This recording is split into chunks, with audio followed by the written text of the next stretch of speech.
Welcome in, everyone. We're going to give folks 30 more seconds to join in, and then we'll get started.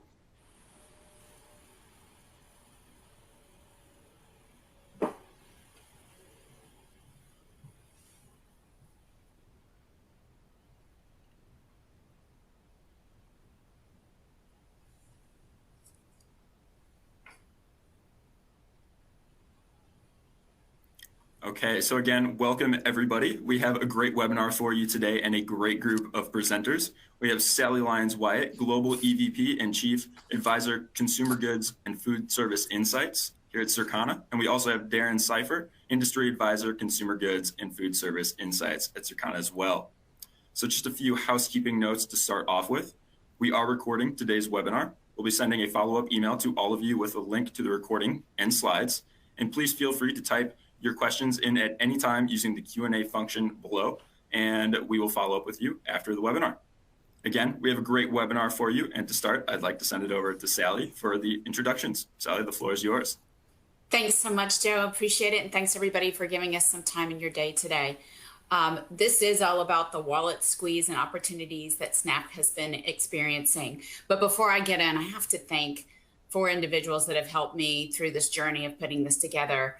Randy Ewing, Alistair Steele, Carol Loyes, and Darren Cipher, who's joining me today.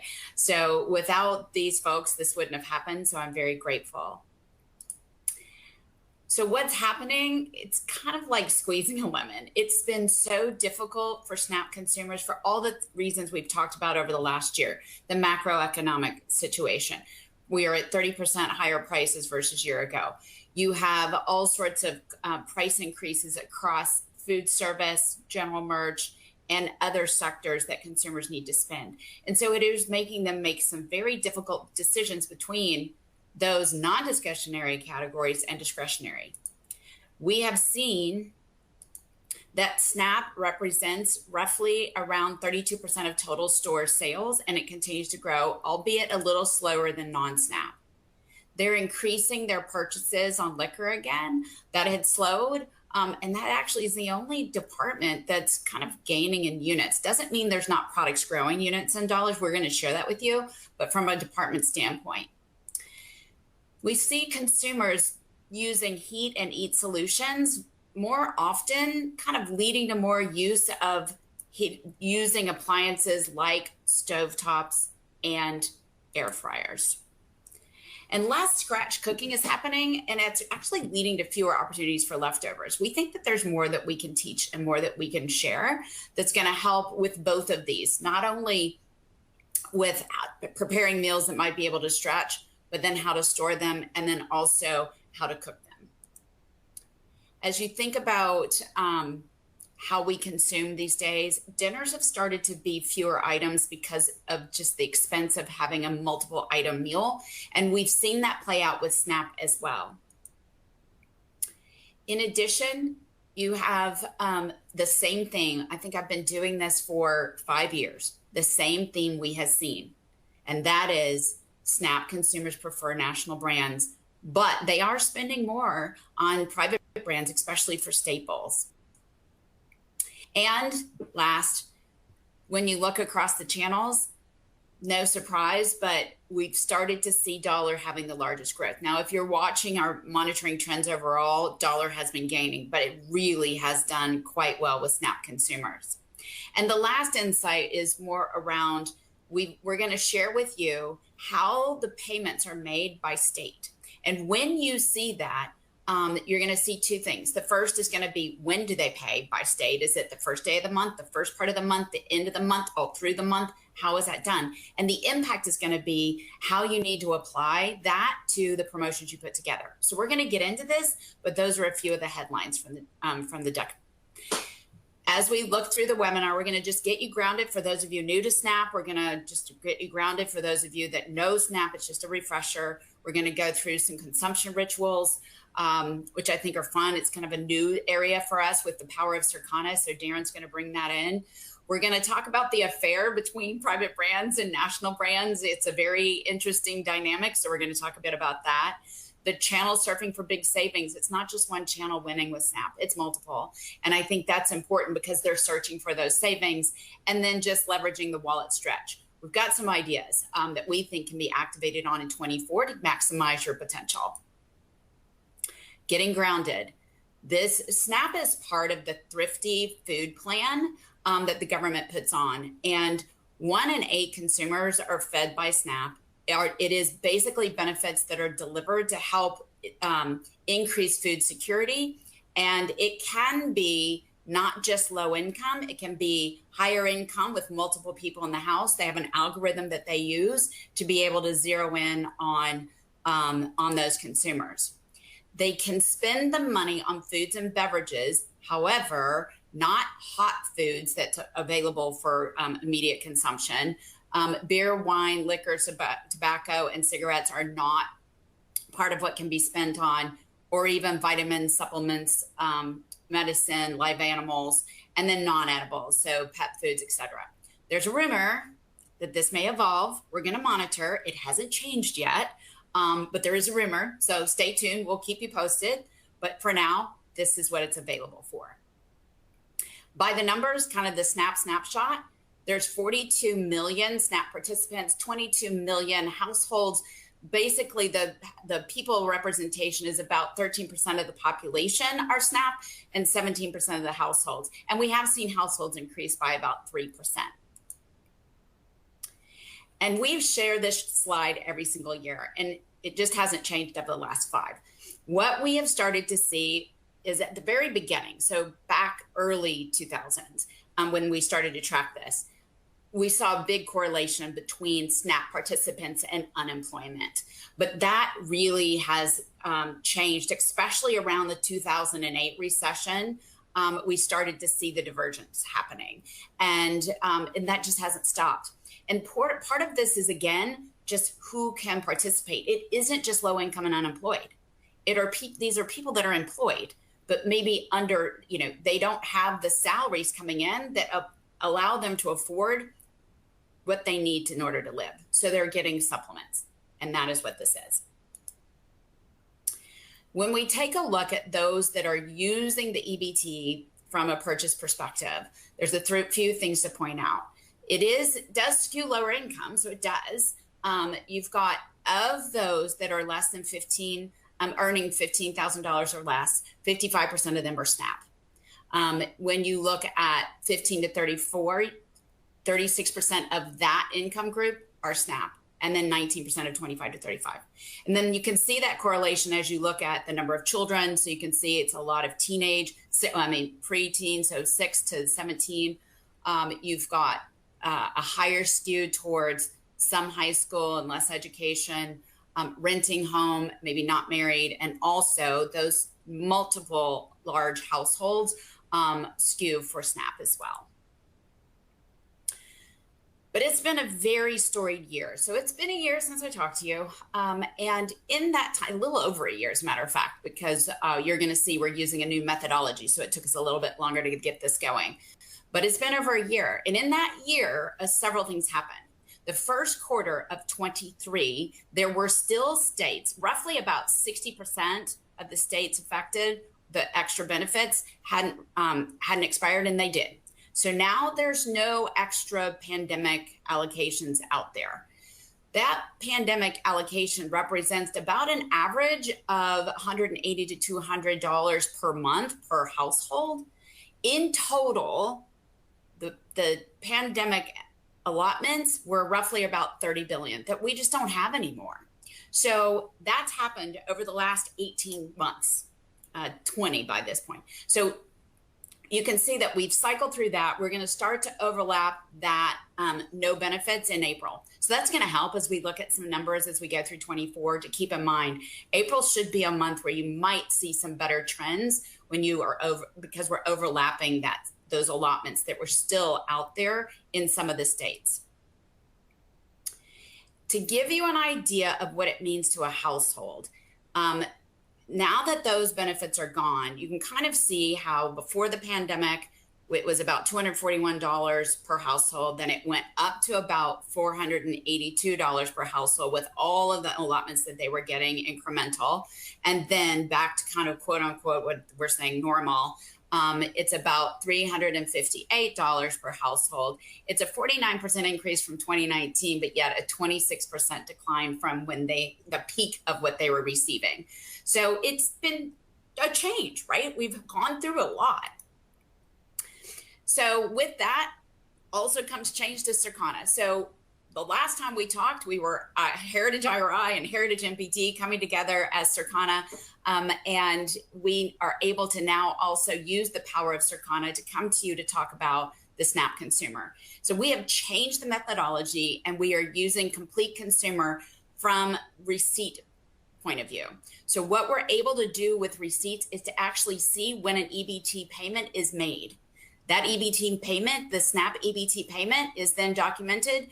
And in order to do this analysis, they needed to have made at least one trip per month for the period analyzed. And in this case, it's 11 trips using EBT from January to the end of November in 23.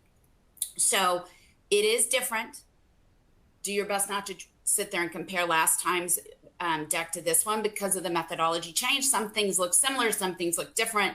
We feel this is a contemporized approach of looking at dynamic behavior based on purchasing being done with the EBT payments. Darren, I'm going to hand it to you. Great. Thanks, Sally. And I really appreciate the opportunity to participate today. So I'm going to start at a very high level. We're going to talk about what's impacting all consumers at this point. So this is looking at, there's a few things going on here. So those bars going up and down, that is the average price per unit change for food and beverage. Now, as we can clearly see, there was quite a lot of inflation going on around 2022, and it has since receded. We're at about 2.5% now, which is good thing. You know, prices are becoming a bit more predictable every time people go to the store.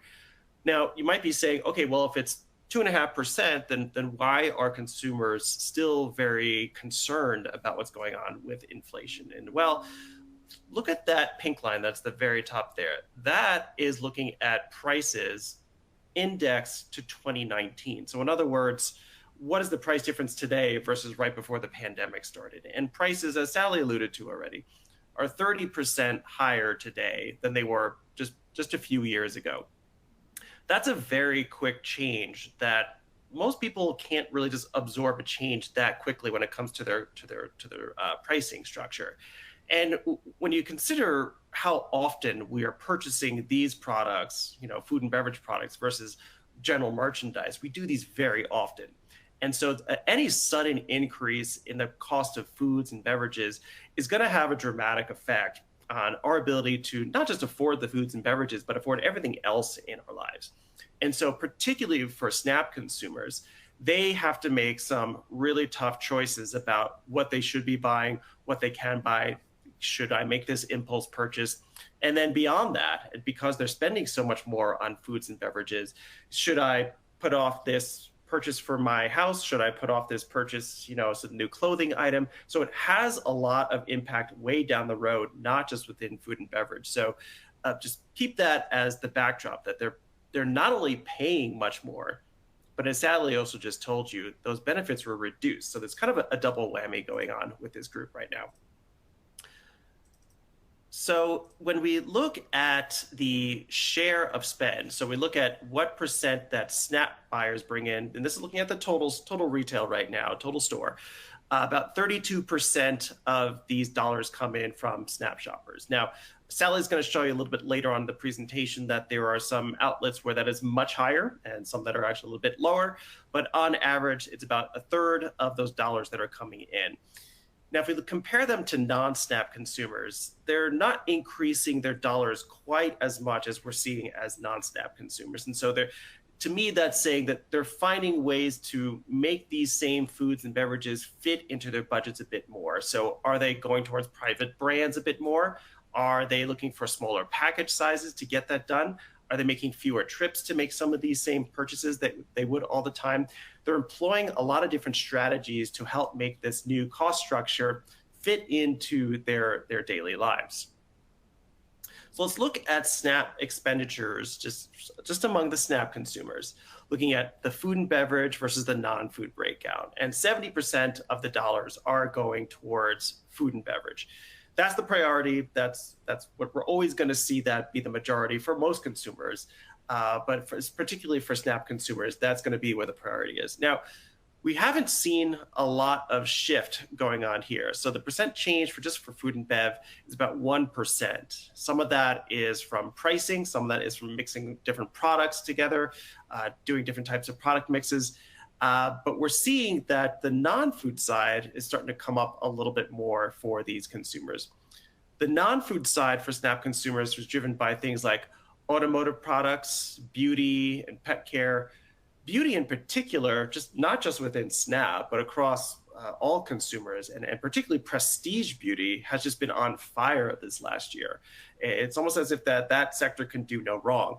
And I think another reason why it's growing with SNAP as well, SNAP consumers as well, is because these products give them just a little bit of escapism during times that are somewhat stressful. Right. So it's a way to indulge a bit more affordably versus, say, taking a trip, a vacation, which costs hundreds, even thousands of dollars. These are simple ways that these consumers can find just affordable luxuries in their lives. And so we've not just seen it within beauty, within food, drug, mass, we've seen it within the prestige channels as well. So some things that are happening within SNAP are also happening within the general population as well. All right, so let's dig a little bit deeper into some of the food segments here. And just a few things I want to point out that are going on here. Just general food, beverages, refrigerated are some of the biggest shares of SNAP dollars. What I want to draw your attention to is that third metric down, that units per buyer, right? And so it's saying how many units of each one of these segments are these SNAP consumers buying. And when we look versus a year ago, nearly all of them are down versus last year. So that says to me that they're trying to kind of cut down, maybe trim down what they don't really need quite so much, and kind of just stick to what's really in the basics. The really only growth area that we're seeing is with liquor. Now, much like with the beauty industry, this is a way that consumers can have some affordable escapism, just a way to indulge. Let's be honest, if you're on the SNAP program, you're probably dealing with a bit higher level of stress than most consumers. So it is a way to kind of just step away for just a moment, but also look at right below it, the pricing for this sector has been much more consistent compared to some of the other sectors out there as well. And so consumers have that predictability within liquor that they can't quite get or haven't gotten across some of these other segments as well. And so it's just, again, it's a way that they could just kind of escape a bit. Now, I want to reiterate that this is not covered under SNAP funding. And so these consumers are using their own funds in order to get this sector as well. And so to me, that says there's a little bit of priority with these consumers, that if they know that they have to deal with the reduced benefit and also use their own funds for it, then that it is something that has become worth it to them. So if we dig a little bit deeper and we look at these different segments, and here we could see in the orange bubbles, that is the dollars per buyer. So that is the increase or decrease that we're seeing for SNAP buyers across these different segments. And again, those little purple bubbles are showing you the overall share that it has within SNAP buyers. And so dinner, beverages, snacks, all showing growth in terms of dollars per buyer. One thing I also want to say about snacks is that these are very important to SNAP consumers. Not only are they affordable ways that they could make some of their meals a bit more rounded out, like adding some bags of chips to their lunches, for example, these products also are very shelf stable. And that's important to these consumers. These consumers are very concerned about spoilage, which we'll also talk a little bit more a little later on. But they need to make sure that when they swipe that EBT card, that those products are going to stand the test of time, because those EBT cards do not refill, as soon as they run out. You got to wait till the next month, or that whatever period during the month it is that it refills. So it's very important for them to make sure that those products that they buy are stretched. And I'll show you in a little bit about, in terms of consumption, that we're not seeing fresh quite as much with this group, because that's a risk to them. And so really, again, I just wanted to point out how snacking foods here are so important to this group, because it fills that need of sustainability, if you will. It sustains the food in their house. So let's take a little deeper look into some of these different categories. And one thing I just see right away when I look at this is that last column here, that volume per buyer. You see negative on every single one of these categories right here. To me, that talks about how these consumers are looking for smaller package sizes as a strategy to kind of keep those costs within their budgets. Sally's going to talk a little bit about channel shifting at the end. And so we'll see some evidence here that there is a bunch of shifting towards dollar, where you typically find the smaller package sizes so that they could fit within that dollar point per unit. But again, this is showing that consumers within the SNAP program are trying to make adjustments to fit within these new lower benefits since the beginning of 2023. And part of that is by looking at some smaller package sizes to fit within that budget. But it's not all been going that way. Now, there's some different strategies that we could employ to help lift up some of these different categories based upon the way their dollars are going and the way their trips are going. And so the way we're looking at it, all the way on the left, are categories where we're seeing dollars per buyer are down as well as trips. In the middle, we're looking at where dollars are up, but trips are down. And on the right, we're looking where both dollars and trips are up. And so the strategies are a little bit different for each one of these different categories. And so we see things like deli, frozen, and refrigerated, where dollars are both down and trips are both down. So they're not spending as much and they're not going to the store as often in order to get these items. So we need to think about a pricing and promotion strategy for these different categories in order to revamp, at least bring some of the trips back up so that could help the dollars naturally. But we also need to think about how do we get some of the price points in line here. Some of these categories within those segments have had some pretty dramatic price increases, which has put it out of reach for these consumers.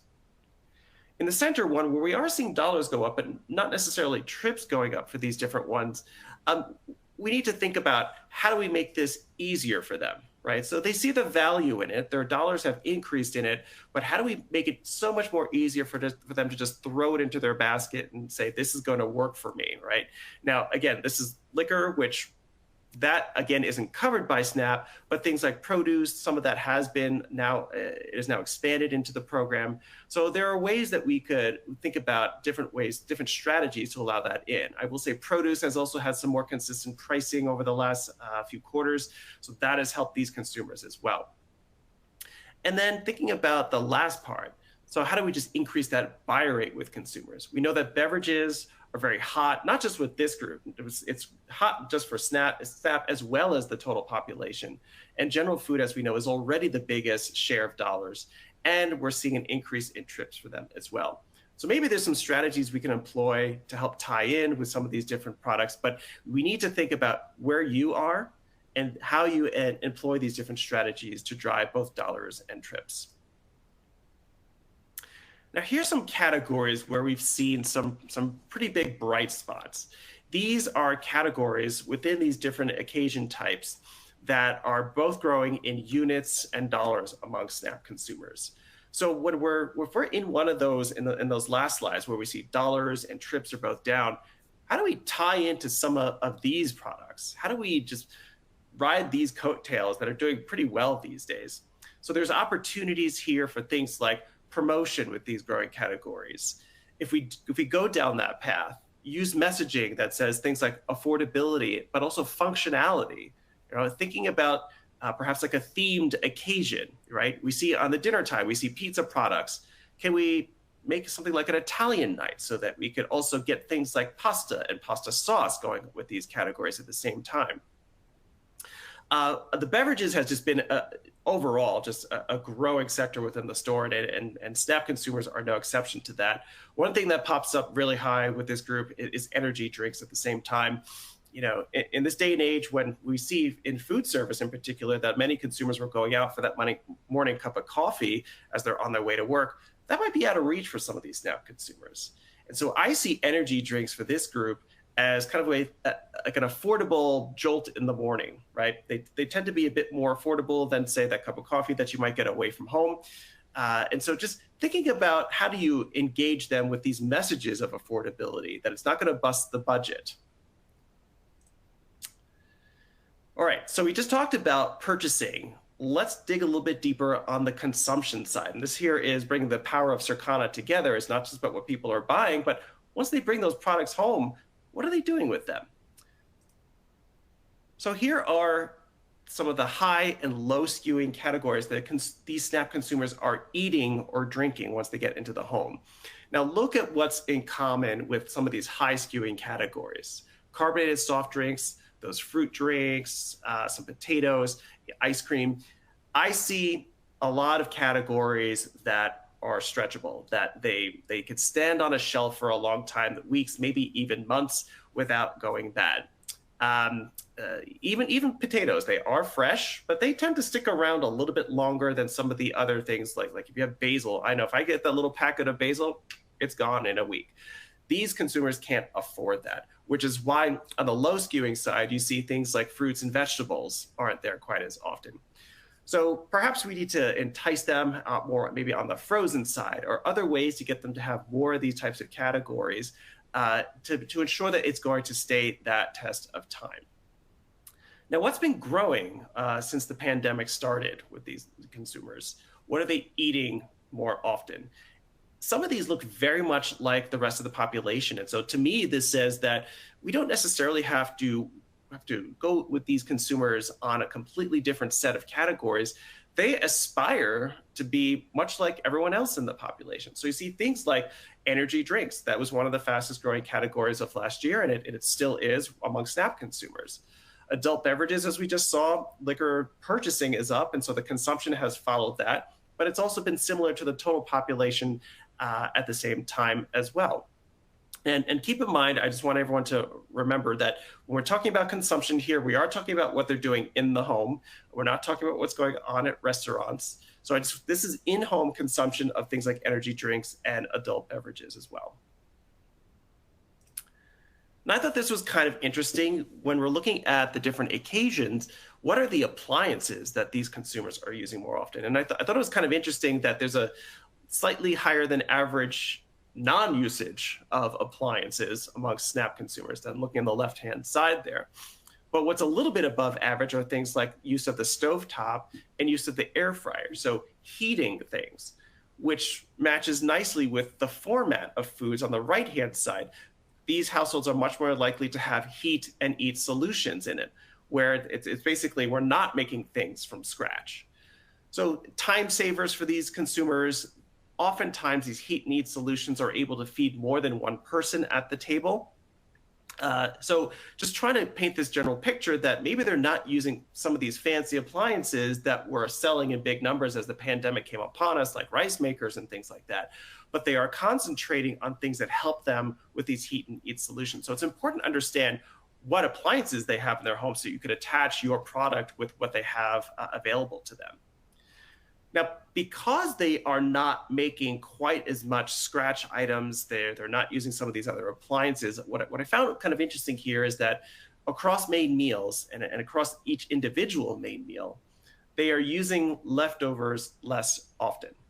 This seems counterintuitive at first. Believe me, I get what you're coming from here. But when you think about the fact that they aren't making as much scratch cooking, which typically comes in you make it in a big bowl and there's a lot of leftovers, they're kind of just using what's in the box and feeding everyone, and that there isn't much opportunity for leftover here. So I think what we need to do to help these consumers as well is show them the value of perhaps purchasing a little bit more, but then the cost of that gets cut across more than one meal.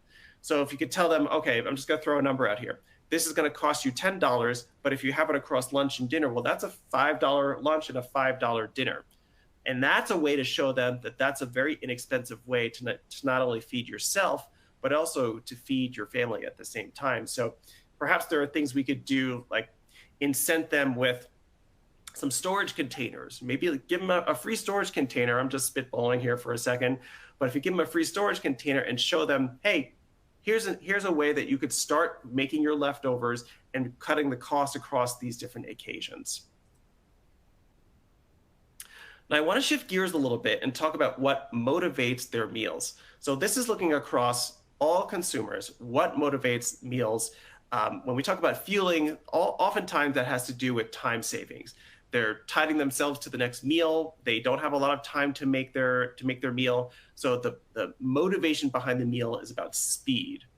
Wellness is very much like it sounds. It's about making something that's either good for me or better for me. Connecting often has to do with having a meal with your friends, your family, catching up on times. And gratification is, I want something that really tasted good. I had a craving for it, right? Now, these are the four macro needs that motivate all of our meals. If we break this down a bit more between SNAP and non-SNAP consumers, SNAP consumers actually kind of look a lot like the rest of the population, with just a few exceptions here. So their breakfasts are very much motivated in the same way that we're seeing others. We see a little bit of difference for the lunch occasion and the dinner occasion, where it's a little less often motivated by fueling. So perhaps, many of them might be working night shifts, and so they're not necessarily running home to get dinner on their tables. So there isn't quite the rush that we're seeing, but we are also seeing things like gratification coming more important at dinner time. So great tasting meals. So overall, the motivations that are driving these consumers' meals are pretty similar. So again, you don't necessarily have to have a radically different strategy or radically different message with these consumers. Just maybe with lunch and dinner, we talk a little bit more about great tasting and affordability at the same time. And so what are some of the categories that are coming up a bit more often in terms of consumption at the different meals? Well, here it is. We see eggs and cereal. Cereal is the top thing that people have at breakfast, but again, we are seeing it pop up a little bit more often with SNAP consumers because it is very shelf stable. And there are those drinks that are popping up between lunch and dinner. So that's what's going on in the home. I do want to say one thing about what's happening away from home. We have done some preliminary research to see what their dollar volume is looking like. It is starting to decline directionally. And for the rest of the population, we are seeing still increases as prices are still higher, increasing at food service. So directionally, that is telling me that that is another strategy that these consumers are employing to rein in their food costs. They might not be spending as much when they go out to food service. So with that, I'm going to turn it back to Sally to talk about private and national brands. Thanks, Darren. And that was really interesting. Every time I hear this story, I keep picking up a few extra nuggets. And I've been with this for 4 months. I tell you what, the squeezing the lemon is something that they're taking into account when they're looking at the products they want to buy. And so I have lovingly called this SNAP's affair with private and national brands. We see 18% of dollar sales for SNAP shoppers are attributed to private brands. It's a little higher than the rest of the non-SNAP shoppers, but non-SNAP is actually growing dollars per buyer a little faster. I mean, it's negligible, right? It's a 0.4 difference, but just a slight bit faster. And when we looked across the year, here's part of what we found. It was really interesting. I felt like it was bookends, right? So you start to see that at the beginning of the year, after you've gone through the holidays and you are time starved and your wallet is really stretched, we see an uptick in private label share. Then during the course of the year, they were definitely kind of maybe digging into national brands a little bit more. And then as they approach the holidays and we get pinched again for our wallets, even more so with presents and entertaining and whatever might happen in your own family, then we've seen that uptick there. Part of what can also be attributing to the bookends is that typically you're also cooking more at home. So you're obviously buying a bit more, and we have seen private label do really well with some of the staples. So that plays into this. But yet, SNAP is still very loyal to national brands. 81% of the dollar spent by SNAP is going to national brands, and 78 or almost 80%, let's just call it 79.8% is unit sales going to national brands. So a very large portion. In an overall trend, we give you 22 and 23. And in doing this, we did it dollars per buyer and units per buyer. And you can see that they both have similar dollar increases, but national brand just eking out a little bit of growth. It's really flat for units per buyer versus private brands seeing a reduction. Now, again, as Darren explained earlier in the presentation, unit decline, volume decline, a lot of those are all part of the mix, size shifts that they might be making. So I do think they're investing in both. They're doing it in different ways. We're going to dig a little bit deeper, but national brands is definitely a huge part of the consideration set for SNAP consumers. But let's focus in again on private. So as we look at private brands, we have seen a positive uptick in club and in mass, as you can see here. Then the other channels, they're actually attracting the SNAP shoppers, but I think there's more we can do from what we do to attract them. And you're going to see a little bit later, there's some more monies out there that we can get SNAP consumers educated on that they could spend in your stores. So I think it's incumbent upon any channel retailer to zero in on these consumers because they outperform their fair share. They are they're representing a large portion of volume, and therefore we need to continue to put tactics out there. And when I talked about some of the things that consumers are gravitating towards from a private perspective, these are categories where we see SNAP delivering 50% or more of dollar share. And as you look across with sugar, baking nuts within baking. In dinner, it's frozen seafood, frozen plain vegetables, even refrigerated meat. The question marks are not supposed to be there. So that was something we missed as we were going through. But it's refrigerated meat. It was actually, I'll give you the backstory. We were like, should it go in both lunch and dinner? So those were some of the things that we were going back and forth on. So now you got a little view of what's going on there. Desserts.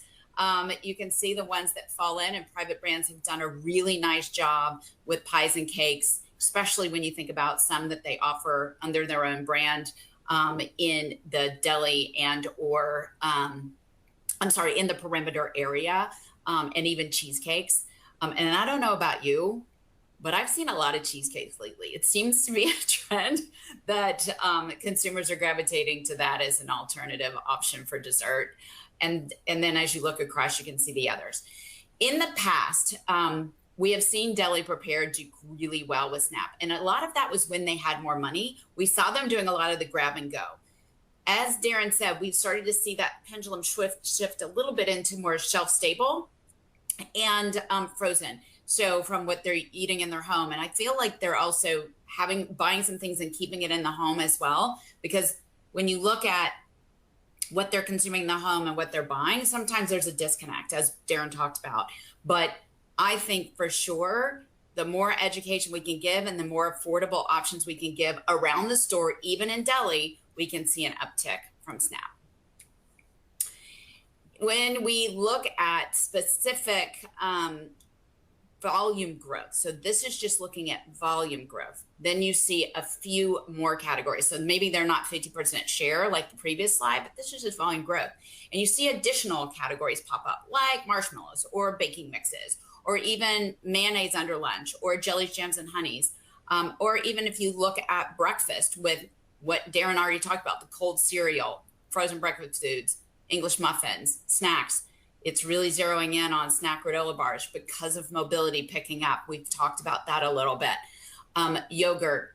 And I do want to say, I know Darren talked about how produce concerns because of the food waste, but it's also one of those situations of mobility. What can I have in my home that I can quickly grab and go, that I can quickly go and get in front of the computer and listen to a webinar? What are those things? SNAP consumers are not unlike the rest of us in that that mobility is key. When we look at trips, there are 2.9 more trips made per buyer by SNAP shoppers for national brands spending versus private brand spending, and 5.2 more dollars are spent per buyer by SNAP on national brands versus private brands. That's a significant difference. Back to the affair I was talking about. So we just showed you they haven't alienated private brands. It's an affair. They go to private brands, when they feel it's got the right quality at the right price with the right taste and what they're delivering on, and they'll buy private brands. But they also have an aspiration. National brands are a little bit of an aspiration for them. They don't have the luxury of doing all the things that those of us on the call are doing. We are very blessed with the jobs that we have, so we can afford to do a few more extra things, maybe not a lot, but a few more. And I think that's part of the reason why national brands resonate with Snap.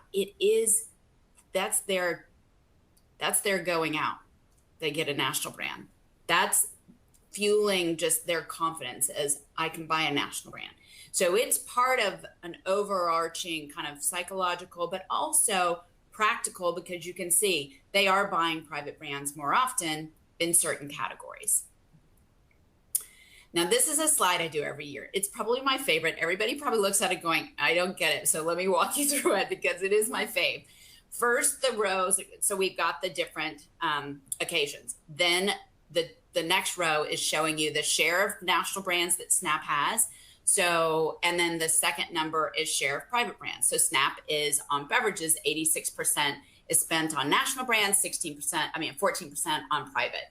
For snacks, it's 90% on national brands, 10% on private. So you can kind of see how that goes.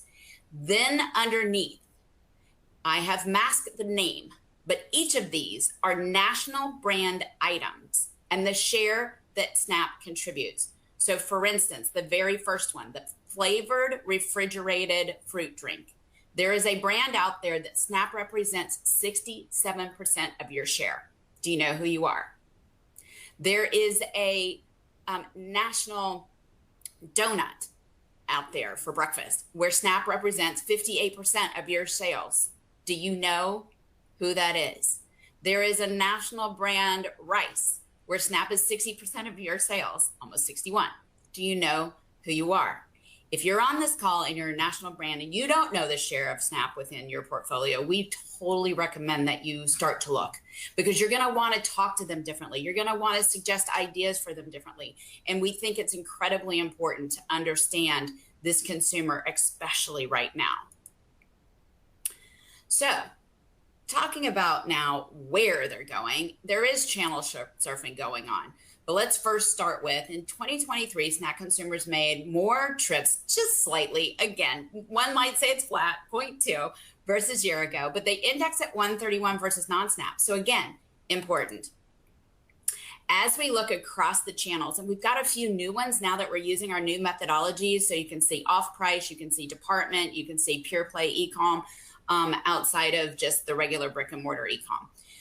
So with that said, you're looking at the percent that Snap consumers shop, the Snap share in these retailers. So in dollar, Snap is 47.8% share. That index is at 150 because, as I shared with you earlier, 32 or 31.8 is the total dollar share for Snap in total store. So there's so you've got that as your benchmark. This is excluding restaurants, by the way. Then you can see that in convenience, Snap represents 38.8, in mass 34.9, and you can kind of see how that goes out. So they're important. They're over 20% in all channels. That's a big deal.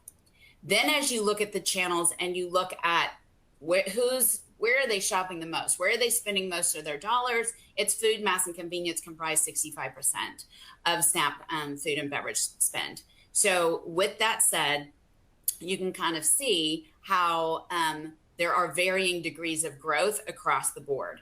You can see mass is growing. You can see convenience is growing. You can see the club is growing. We've got dollar having some of the biggest points on the board that we've seen in a long time. Drug, even the off-price retailers seeing growth. And how are they getting that? Well, there's a multiple ways, but one of the ways they're doing it is household penetration.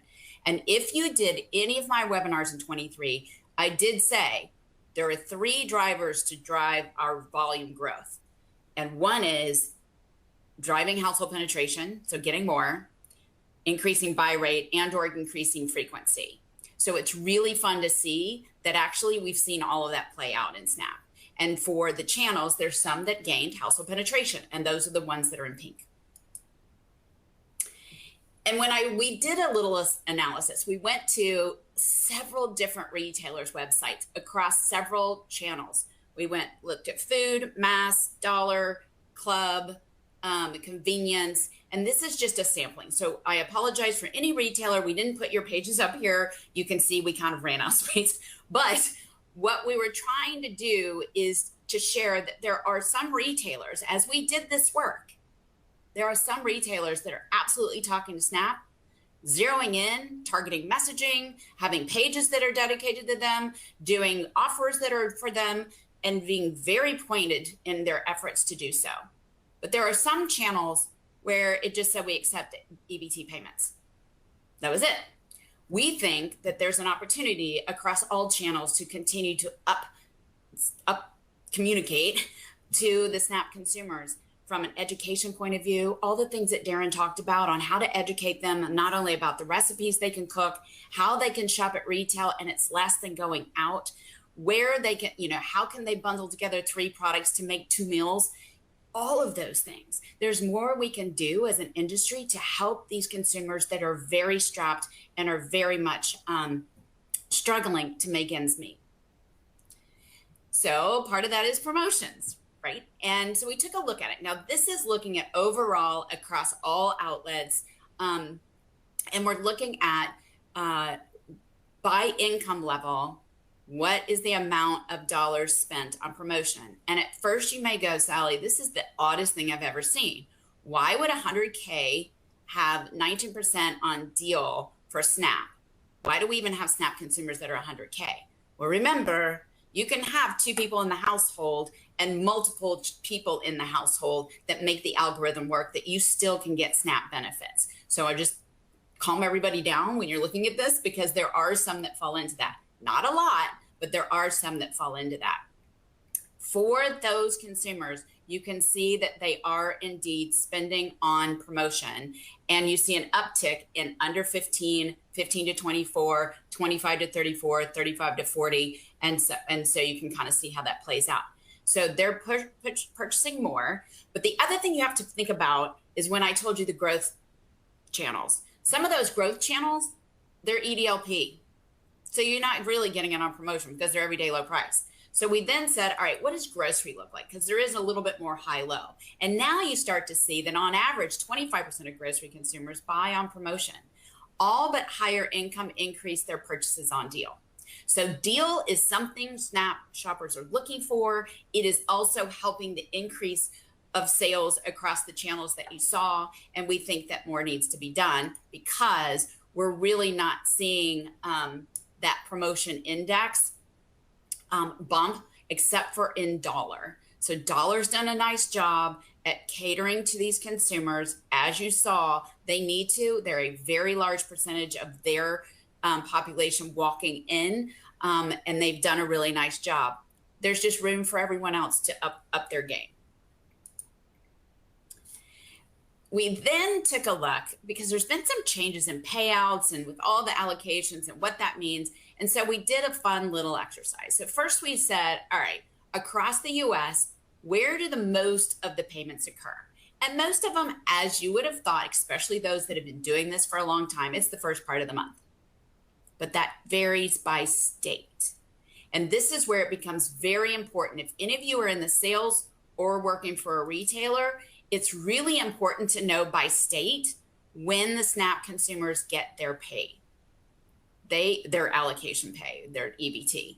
And you can see we've color coded it for you, that those that are just like the first day of the month, there's 3 states that have that in the deep purple. And then, oh, actually that's 4 because the Virgin Islands, my apologies, 4. Then we've also got kind of that fuchsia pink, which is a 3 to 5 day window that the payments are made. Then you see kind of like that peachy orange, and that's the first half of the month. And then there's some states where they pay all throughout the month. So again, what we have seen is that when they get the money, they tend to spend more. So they index higher for those days versus towards the end of the month where they kind of have to pick into their pocket and use their own money. And again, that varies by state. So that just means you have to stage retail promotions as best as you can. It's difficult challenging. I get all that. But we think that there's a huge opportunity here to kind of get even smarter with how you stage your different promotions to these SNAP consumers. All right, we're going to wrap it up. And again, if you have questions, we hope you're putting them into the chat because we will address them post the webinar. But let's talk about the future. What does the next 12 months hold? And how can you really leverage what you learned and to assist SNAP with their wallet stretch? Well, first, we do think the spending of SNAP consumers, not just what they receive, but their income and what they receive from SNAP, they could be $335 billion in food and beverage spending in 24 if it was to remain at a similar rate. We actually have some headwinds where it could be even more. 288 billion, I'm sorry, I just saw that the formatting got a little funky in here, but the $288 billion is spent by SNAP recipients in 23, and they made 21% more trips than the total population. So again, as you look at this past year and what could be in 24, this is a group to focus on. But there's something that we started to monitor. Now, we shared with you all throughout this that the total spend for 23. What we have uncovered over the last several periods, we've started to see that there's been a decline in the contribution from dollars and units of SNAP. And that's because of inflation pricing stabilizing. So prices have started to stabilize and they're not doing the increase, and we're overlapping consumers squeezing their wallet and having shifts change in their sizes. Everything we talked about, it really started to happen in the back half. This correlates with what we saw with price changes. So if you've been in any of our macroeconomic presentations, you have seen how the prices have correlated with this. So as prices have come down, this correlates with the dollars coming down, but also we've seen unit shifts. So that is part of this as well. I don't want everybody running out of the webinar going, SNAP is out. No, SNAP is not out. We've tried to paint a picture that SNAP is in, but they're getting very much pressured, and it is impacting the number of units they're buying, and then dollars are impacted because the pricing has stabilized. Now, I don't know if many of you know this. I didn't. I learned something at FMI Midwinter through some partners at Oliver Wyman, and they're sharing this with different clients, and I think it's phenomenal. And I think it's part of what retailers, I talked to a couple after I learned this, like, hey, are you guys going after this money? And it isn't easy to do, but once you get it and once you can communicate it to your once a consumer can get it, then they can then use these monies in different ways. So let me walk you through this. There is a $200 billion market out there of benefits for certain consumers in the US. Part of it is the federal and state programs like SNAP and WIC. That is approximately $117 billion, according to the research that Oliver Wyman did as they were searching through different official reported numbers. There is the medical HSSA and FSA, which is $55 billion. This isn't for food, but it's still money they could use on the medications, vitamins, some of the other topics other products, so that they could use this money to then free up money they could spend on food and bev. You see where I'm going? Then there's Medicaid Advantage. Again, within this, there are some plans that also include grocery and food allowance. So they could get this money, or again, use this to spend on things that they might have been spending their own money on, to free it up and spend more on food and bev. And then there's other nascent programs where there's about $5 billion. And a lot of this is around Medicaid, NGO, SDOH programs, things like that. And those programs, again, it takes a little bit for consumers and retailers to figure out how this all works. But once you do, that's a market to go after. So yes, the 335 billion was inclusive of this 117. But then there's a whole other part of this that we think is a great opportunity for consumers to maybe find more money to spend on food and bev. So as we think about what you can do. One is drive strategies and tactics to effectively reach SNAP consumers based on the channels they shop and align to their needs. Hopefully you've learned through this program, there's several needs, but the main one is helping them stretch their wallet and deliver the nutrients and the value they need for their family. The second is utilize promotions that encourage bigger purchases at the beginning of the month when they get their EDT payments, and promote smaller packages that they can afford in the back half when they don't have the supplement. And again, this varies by state. So you may need to work with retailers to figure out the right mix. But if you had to go with, I just need one way to do it, it's this. Bigger items at the beginning of the month, smaller items at the end of the month, and really watch those price points. Packaging should include recipes leveraging home appliances. There were some of us that looked at some new items in winter, which were phenomenal, by the way. And some had recipes on the back and some didn't. The some that didn't, that's a missed opportunity. If you are in innovation at your manufacturer or retailer and you're working on national or private brands, make sure your packaging includes recipes, and those recipes include how to make them with the appliances needed. Continue to bundle meal deals, not only at the holidays, but throughout the year, because a lot of what I see is around Christmas and Thanksgiving, and we talk about how to feed your family for $20 or $30 for that particular holiday. We need to show how can you feed your family for $10 throughout the year? Like, how can you do that? And show what it would cost to do that same meal in food service. So talk that value statement. It's a missed opportunity that, let me rephrase that. It's a missed opportunity throughout the entire year. It's been an opportunity that almost everyone has jumped on for the holidays. So I think it's an opportunity for the rest of the year. And ensure the appropriate size and price are at the channels that snack households shop. Again, that entry-level price point is key. Darren talked about it, I've talked about it. You need to make sure that you have both that large and small size that consumers can gravitate towards, but depending on what kind of money they still have in their wallet. Lean in on quick prep convenience products that are filling. Provide quick meal ideas, how to even liven up the everyday sandwich. Even have a spaghetti to break the monotony with storage ideas. Like, there's a whole lot of things you can do to make meals and occasions fun.